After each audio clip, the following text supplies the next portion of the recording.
Hello everyone, welcome back. I hope you are enjoying a lot. Whatever we are doing in previous lecture, now this one is a extended version of that one. In this, we understand about dimensions. Generally, we know about what is a dimension.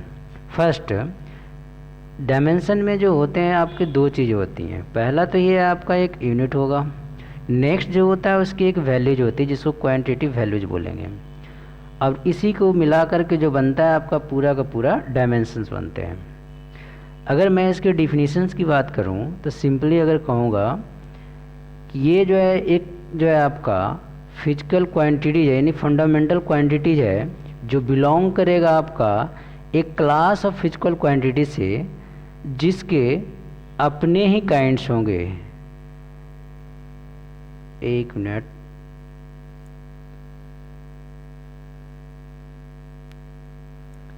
जिसके मैं क्या बोल रहा था कि अपने ही kinds होंगे और ये जो है आपका किसी के ऊपर डिपेंडेंट नहीं होगा अदर देन फिजिकल क्वांटिटी. मतलब ये है कि सिर्फ और सिर्फ फिजिकल क्वांटिटी जो होते हैं आपका फंडामेंटल का उस पर डिपेंडेंट होते हैं. Already we know that the आपने पढ़ा होगा fundamental quantities and derived quantities.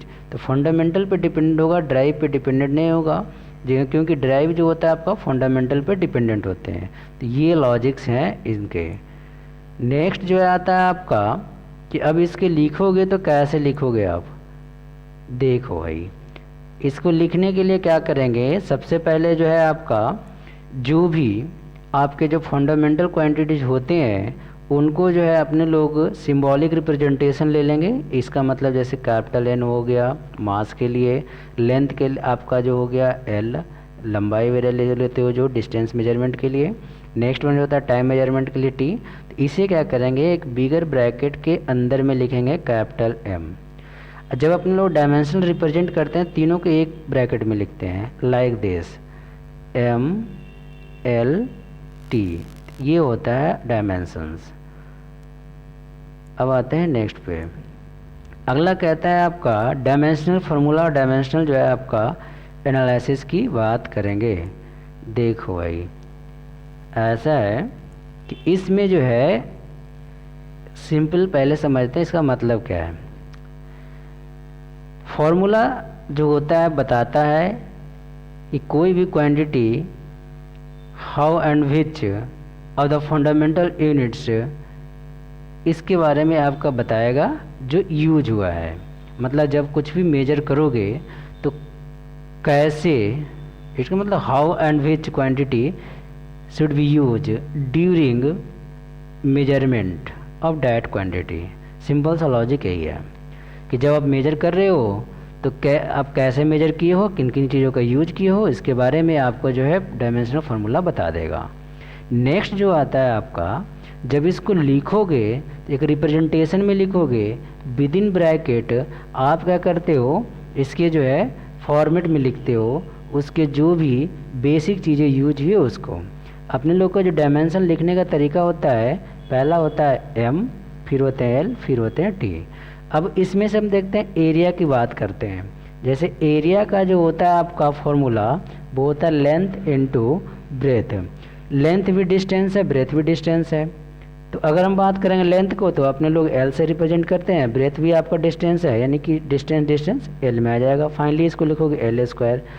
अगर कायदे से अगर देखा जाए तो यहाँ पे जो है एल स्क्वायर लिखना चाहिए, लेकिन डायमेंशंस में मैंने जैसा आपको बताया कि इसमें क्या करना है कि सबको जो है आपको लेकर के चलने, मतलब तीनों को आपको एक साथ रिप्रेजेंट करने हैं. अब इसमें जैसे एल स्क्वायर तो आ गया, बाकी एम है नहीं और टी तो है ही नहीं. हम लोग ऑलरेडी पढ़ चुके हैं कोई भी नंबर है उसकी पावर अगर 0 दे दो तो वो उसकी वैल्यू 1, अब 1 तो हर किसी मल्टीपल होता है. इसलिए एरिया का जो है डायमेंशंस जब लिखेंगे यानी डायमेंशनल इक्वेशन तो उसको इस तरह से लिखेंगे m की पावर 0, l की पावर जो हो जाएगा 2, t की पावर 0.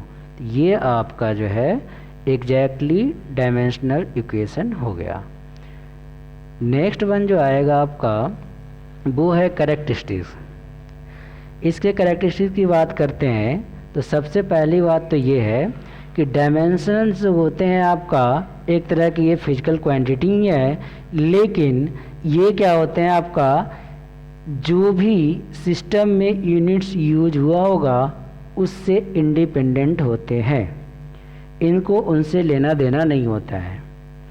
अब एग्जाम्पल के तौर पर अगर दिया हुआ है आपका स्पीड ऑफ एन ऑब्जेक्ट, किसी भी ऑब्जेक्ट का अगर हम स्पीड की बात करेंगे तो सिंपल हम लोग जानते हैं, लिखते हैं मीटर पर सेकेंड, ये लिखते हैं। लेकिन जब अपने लोग डायमेंशन लिखेंगे तो सिंपली अपने लोग क्या लिखेंगे स्पीड के लिए, आपका मीटर है, मीटर का मतलब हो गया आपका लेंथ मेजरमेंट है, तो ये इसका हो जाएगा आपका एल, और टाइम है तो टी, और एम आपका है नहीं तो यहाँ 0। अच्छा ये आपका डाउन साइड में था, अपर आएगा तो -1, ये हो जाएगा ML-T-1 इसका जो है डायमेंशन। ये इसका बेसिक लॉजिक था।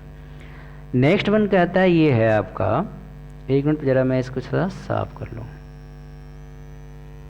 नेक्स्ट वन कहता है ये है कि अगर कोई जो है सिमिलर डायमेंशन वाले हैं, मतलब कोई क्वांटिटीज है जिसका डायमेंशन सेम है यानी एक ही जैसा है, तो उसमें हम ऐड करें या सब्ट्रैक्ट करें इजीली कर सकते हैं, चाहे हम मल्टीप्लाई करें या डिवाइड करें ये भी कर सकते हैं।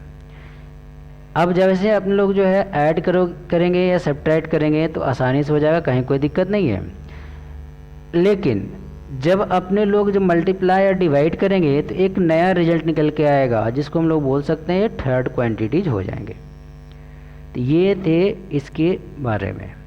नेक्स्ट जो आता है आपका वो है, अगर मान लिया जाए डायमेंशन जो है आपका फिजिकल क्वांटिटी का है वो आपके ऑब्टेन हुए हैं यूनिट से, तो हम लोग क्या कर सकते हैं उसको जो वाइज वर्जा जो है अपने लोग कर सकते हैं। ये इसका जो है लॉजिक्स है। नेक्स्ट वन जो आता है आपका, अगर डिफरेंट फिजिकल क्वांटिटीज है तो उसका जो है आपका सेम जो है आपके हो सकते हैं डायमेंशंस। एग्जाम्पल्स है, प्रेशर का एग्जाम्पल ले लेते हैं। प्रेशर क्या होता है, फोर्स अपॉन एरिया। फोर्स का क्या हो जाता है आपका मास इंटू एक्सलेरेशन अपॉन में एरिया। मास की अगर हम बात करेंगे तो m हो जाएगा, और एक्सलेरेशन की बात करेंगे तो L-T-2 हो जाएगा, और एरिया अपॉन में है तो अपॉन में नीचे हो जाएगा आपका 2 हो जाएगा, ऊपर आएगा तो ये घट सब्ट्रैक्ट हो जाएंगे -1 हो जाएगा, तो ये फाइनली आपका ML-T-2 हो गया। अगर आप देखोगे तो ये आपका आ गया प्रेशर के लिए। ठीक, just a minute. Force upon area, force का मैंने बताया आपका ML-T-2, यहाँ पे -1 हो जाएंगे। सिमिलरली कोफिशिएंट ऑफ इलास्टिसिटी बात करेंगे तो सेम डायमेंशंस आ जाएंगे आपका। ये आपका जो हो जाएगा ML-T-2। ये इसके लॉजिक थे। नेक्स्ट वन जो आता है आपका वो है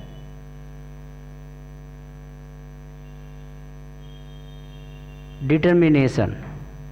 इसको कैसे डिटरमाइन करेंगे, कैसे आपको जो लिख सकते हो, कैसे आप प्राप्त कर सकते हो, इसके बारे में इसमें जानना है। पहला तो ये है कि डायमेंशनल फार्मूला जो होते हैं आपके क्वांटिटीज़ के उसको आप लिख दोगे, यानी डायमेंशनल इक्वेशन को जो भी क्वांटिटी गिवन है उसको LHS साइड में, फिर उसको क्या करोगे कन्वर्ट करो क्वांटिटीज़ को, यानी कि RHS में जो दिए गए होंगे फंडामेंटल क्वांटिटीज जैसे मास, लेंथ, टाइम, इसके हिसाब से आप कन्वर्ट कर लोगे, और उसके जगह पर क्या करोगे आप M, L और T जो है आपका पुट करोगे। M फॉर मास और आपका जो है लेंथ के लिए L और टाइम के लिए T, इस तरह से आप रिप्रेजेंट कर दोगे। इसके बाद फिर क्या करना है आपको, जो भी आपके दिए गए होंगे MLT के फॉर्म में उसको कलेक्ट करना है, टर्म्स को एक जगह इकट्ठा कर लेना है। जैसे एग्जाम्पल के तौर पर आपको ये दिया हुआ है, एरिया की अगर हम बात करेंगे ML, आपका जो एरिया जो लिया है लेंथ इंटू ब्रेथ, इसका जो हो जाएगा ML-T-T0 हो जाएंगे इसमें से, और M भी 0 हो जाएगा। ये इसका डायमेंशंस हो जाएंगे। नेक्स्ट की अगर हम बात करते हैं, अगला दिया है वेलोसिटी का। अब यहाँ पे कुछ जो एग्जांपल्स हैं जिससे आप ये समझ सकते हो। वेलोसिटी क्या होता है, डिस्टेंस अपॉन में टाइम। डिस्टेंस की अगर हम बात करेंगे तो ये हो जाएगा आपका डिस्टेंस अपॉन टाइम, इसका मतलब हो गया लेंथ अपॉन में आपका time, simply L T minus one लिखें। कैसे आपका m0 L T minus one, acceleration velocity upon time, तो ये हो जाएगा M L T minus two. Next है मोमेंटम मास टू वेलोसिटी, तो ये हो जाएंगे M L T minus one. Next है फोर्स, फोर्स हो जाएगा मास अपॉन में एक्सेलरेशन, तो M L square T minus two. Next है आपका वर्क, फोर्स इंटू डिस्टेंस हो जाएंगे आपका। इस तरह से मोमेंटम की अगर हम बात करते हैं M L square T minus one. अच्छा एक जगह एक फॉल्ट लग रहा है, एक मिनट रुक जाओ आप। यहाँ पर जो हमने लिखा है यहाँ पर बाई फॉल्ट मिस्टेक्स हैं, पूरी तरह से कंप्लीट नहीं हुआ था, ये देखते हैं एक बार फिर से।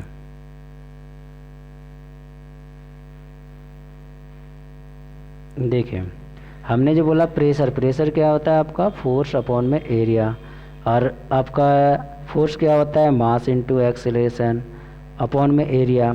मास का क्या हो जाएगा m, इसके बाद एक्सेलरेशन की अगर हम बात करेंगे तो ये हो जाएगा आपका l इंटू आपके जो जाएंगे t माइनस टू। नेक्स्ट हो जाएगा एरिया, इसके हो जाएंगे एल स्क्वायर, ये जब ऊपर आएगा तो माइनस वन बन जाएंगे। तो ये आपका एग्जैक्टली सही था, अगर आप पीछे का देखोगे तो कंफ्यूज मत हो जाना कि आपने यहाँ क्या करा दिया। नेक्स्ट जो है आपका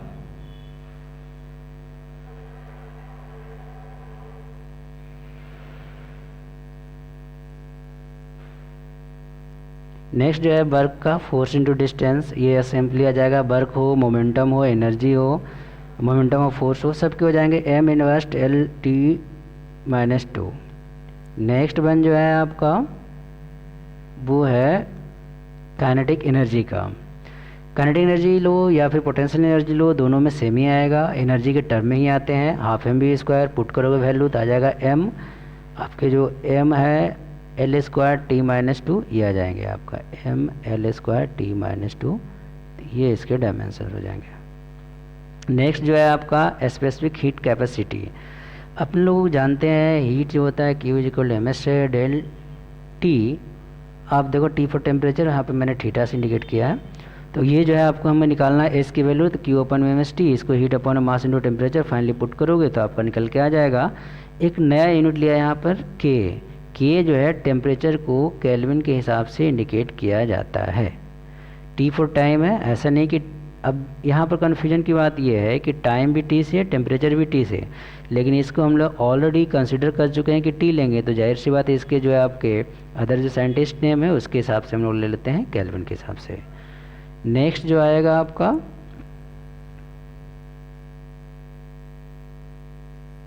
स्पेसिफिक लैटेंट हीट, इसके हो जाएंगे m0 L square T minus to.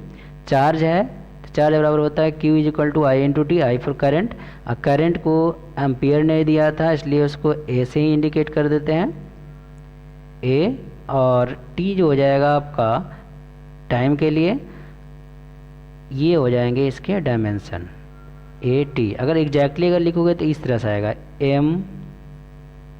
m0 L0 T1 A1, ये हो जाएगा डायमेंशन इसका। नेक्स्ट जो है आपका आता है यूज हम कहाँ करेंगे। जो पहला जो आपको बोलता है यूज करने की बात, वो है फिजिकल क्वांटिटी जो है आपका, मतलब कन्वर्ट करना होगा एक सिस्टम से दूसरे सिस्टम में, तो हम लोग क्या करेंगे इसका यूज करेंगे। अगर कोई रिलेशन दिया हुआ है तो करेक्ट है कि नहीं, उसका करेक्टनेस चेक करने के लिए भी इसका यूज कर सकते हैं। रिलेशनशिप जो है आपका फिजिकल क्वांटिटी को निकालने के लिए भी इसका यूज कर सकते हैं। अब ये जो रिलेशनशिप जो चेक होता है उसके लिए लगता है प्रिंसिपल ऑफ होमोजेनिटी। इसमें सिंपल से कहना चाह रहा है आपका कि जितने भी आपके दिए रहेंगे, मतलब स्टेटमेंट जो होता है आपका, ऐसा कह सकते हैं डायमेंशनल फार्मूला जो होते हैं, जितने भी टर्म रहते हैं दिए हुए हैं जितने भी टर्म रहते हैं दिए हुए, इसका जो है आपका दोनों साइड में क्या होगा आपका करेक्ट रिलेशन होगा, तो ये क्या हो जाएंगे आपके सेम निकल के आएंगे, सिंपल, फिर से इसको समझते हैं अपने लोग। ये कहना ये चाह रहा है कि अगर आपके डायमेंशनल फार्मूला जो दिए हुए हैं एवरी टर्म्स के, तो दोनों साइड आपका यानी LHS और RHS साइड क्या होंगे, सेम होंगे। बस ये इतना ही कहना चाह रहा है। इस पे एक आगे क्वेश्चन भी करेंगे। अब एक एग्जाम्पल के तौर पर यहाँ लिया है आपका कन्वर्जन। 1 मिनट, कन्वर्जन से पहले कुछ और देख लेते हैं आपका, रुक जाइए। अभी जैसे हमने जो बोला स्टेटमेंट दिया था, उस स्टेटमेंट पे देखते हैं। आपको करना क्या है, डिराइव करना है रिलेशंस को। अब उसके लिए हमने जो लिया है सेंट्रीपिटल फोर्सेस हैं उसको लेकर के। अब इसके लिए हम लोग जानते हैं सेंट्रीपिटल फोर्सेस क्या होता है। F इज इक्वल टू हम लोग देखेंगे तो M इंटू ए हमने ले लिया कि आपका डायरेक्टली जो हो जाएगा। फाइनली देखो होता क्या है, फोर्स जो डायरेक्टली प्रोपोर्शनल मास के होते हैं, फोर्स जो होते हैं डायरेक्टली प्रोपोर्शनल अगर देखोगे तो वेलोसिटी के होते हैं, फोर्स जो है आपका इन्वर्सली प्रोपोर्शनल होते हैं आपका रेडियस के। आपको क्या करना है, सबके ऊपर पावर ले लेना है। आप पहले इसको कंबाइन कर लो, उसके बाद फिर क्या करो, इसको पावर में ले लो आप। अब एक तरह से अपने लोग अगर लिखना चाहें तो कुछ ऐसा हो जाएगा, F is directly proportional to M की पावर A, B की पावर B और आपका R की पावर C। तो ये अगर आपका एक साइड है तो दूसरी साइड उसका जो डायमेंशन दिया हुआ वो इक्वल होगा। वो आप कुछ इस तरह से देख सकते हो, ML_T-2 इज इक्वल टू, हमने क्या किया, सबको पावर को इक्वेट किया। फाइनली क्या कर रहा है कि जो आपके दिए हुए हैं M की पावर A, तो उसको इक्वेट किया। इक्वेट करने के बाद एक वैल्यू निकल के आया है, वो आया A is equal to 1, B is equal to, C is equal to -1। जब हमने पुट किया तो F is equal to MV square upon में R आ गया, जो आपका रिलेशंस है। अब इसके पहले जो है आपका और भी एक जो रह गया उसको देखते हैं। अगला दिया है कन्वर्जन के लिए, जो हमने पढ़ा था। हमने क्या पढ़ा था, एक से दूसरे में कन्वर्ट कर सकते हैं। ये अक्सर पूछा जाता है कि 1 जूल को आप अर्ग में बताइए क्या होगा। जब इसमें क्या करोगे, आप वैल्यू आप पुट करोगे। जैसे हमने क्या किया, N1 इज, इसमें जो फॉर्मूला हो जाता है, फर्स्ट साइड में जो MLT रहेगा और फर्स्ट साइड अपॉन में MLT of second side is equal to N1। आप अगर लेना चाहोगे इधर आपका चला जाएगा तो N2 अपॉन N1। ये रहता है लॉजिक। अब इसको एक साइड लेके आओ, इसके दूसरे साइड लेके जाओ, इसके बाद आपका फाइनली ये निकल के आ जाएगा N1 इंटू M1 की पावर जो भी हो, L1 और T1 इस तरह से पावर लिख देंगे। ये नीचे जो सब्सक्रिप्शन जो दिखा रहा है ये सेकेंड साइड के लिए बता रहा है, और आपका जो है आपका फर्स्ट जो आप सब्सक्रिप्शन में लिख रहे हो एब्रीविएशन वर्ड, ये हो जाए फर्स्ट साइड के लिए। तो ये इसके जो है लॉजिक थे। अब इसको जब अपने लोग सोल्व करेंगे तो फाइनली जो है वैल्यू क्या निकल के आएगा वो देखते हैं। जैसे आप इसको सोल्व करते हो तो आपको क्या मिल जाएगा, कुछ इस तरह से मिलेंगे कि 1 kg N2 is equal to 1 kg upon 1 ग्राम, 1 मीटर अपन 1 सेंटी और 1 सेकेंड अपॉन 1 सेकेंड। तो सेकेंड सेम है, इसके लिए हमें कोई लेना देना नहीं है, कोई दिक्कत नहीं होगा यहाँ से। आपका फिर क्या करना है, जैसे 1 मीटर है तो 1 मीटर का हम लोग पुट करेंगे तो 1000 सेंटी आपका जो हो जाएगा, सेंटीमीटर कन्वर्ट करना है तो 100 हो जाएगा। और 100 अपॉन में आप लिखोगे 1, तो ये क्या होगा, सेंटीमीटर और सेंटीमीटर कट जाएंगे, क्योंकि एक रेशियो है। तो रेशियो में क्या होता है, आपका सेम चीज़ें लाना होता है। तो ये कट गया, बच गया आपका यहाँ पे 100। नेक्स्ट जो है केजी है, ग्राम है, तो केजी में कितने होते हैं आपके 1000 जो है आपका ग्राम हो जाता है। तो आप क्या करोगे, यहाँ पे लिखोगे 1000 अपॉन में 1, ये भी ग्राम और ये भी ग्राम, ग्राम कट जाएगा। 3 इधर से और 2 इधर से, टोटल 5 हो गए। तो ये हो गया आपका 5। अगर हम देखेंगे तो अच्छा यहाँ पर क्या था, इसका स्क्वायर था, तो स्क्वायर है तो 2 का स्क्वायर करोगे तो 4 जीरो हो जाएंगे, 4 प्लस में 3 7 जीरो हो जाएंगे। तो finally 1 joule is equal to 10 की पावर 7 अर्ग आता है। ये एक तरीका है। अब आता है करेक्टनेस चेक करने के लिए, मतलब दिया है सही दिया है कि नहीं। एस बराबर जैसे हमने लिया है आपका जो इक्वेशन ऑफ मोशन से है, अपने लोग जो लिखते थे S equal to ut plus half AT square. अब उसको चेक करते हैं। अब जैसे इसमें से देखोगे आपका जो एस है, एस क्या है आपका डिस्प्लेसमेंट या फिर कह सकते हो डिस्टेंस को रिप्रेजेंट करता है, इसका तो एल हो जाएगा लेंथ। अगर यूटी की अगर हम चर्चा करें तो यू क्या है आपका स्पीड है, एल टी माइनस आपका जो लोगे 1। अच्छा टी वहाँ पे ऑलरेडी दिया हुआ था, टी टी मिल करके एक कैंसिल हो गया, बच गया एल। नेक्स्ट जो आएगा आपका हाफ AT स्क्वायर। अब इस केस में जो है अपने लोग अगर देखेंगे हाफ AT में तो कुछ ऐसा हो जाएगा। आप आप देखोगे तो जस्ट मिनट 80 स्क्वायर। तो पहली बात तो ये ध्यान रखो, ये जो नंबर दिया हुआ है इसका कोई लेना देना नहीं है इसमें मतलब होता है सिर्फ इनसे। तो अपने लोग क्या करेंगे, इसको अब निकालते हैं यहाँ पर एग्जैक्टली एक्चुअली निकलेगा तो क्या होगा। देखो भाई, ए है एक्सेलरेशन, एक्सेलरेशन का होता है एल टी माइनस 2, और टाइम भी दिया हुआ है तो उसका भी लिखोगे टी प्लस का 2। ये दोनों कैंसिल आउट हो जाएंगे, बचेंगे क्या आपका एल टी माइनस 2 और प्लस 2, तो ये 0 हो जाएगा। और ये फाइनली निकल के आएगा m0 एल टी 0। तो यही आपका जो क्या हो जाएगा, दोनों तरफ में देखोगे तो l निकल के आया तो इक्वल हो जाएगा। ये लॉजिक थे इसके। अब आते हैं अपना लास्ट स्लाइड आज का इसका, वो है लिमिटेशंस। क्योंकि हर चीज़ में देखते हैं कुछ ना कुछ लिमिटेशंस तो रहते ही हैं, तो यहाँ भी रहेगा आपका।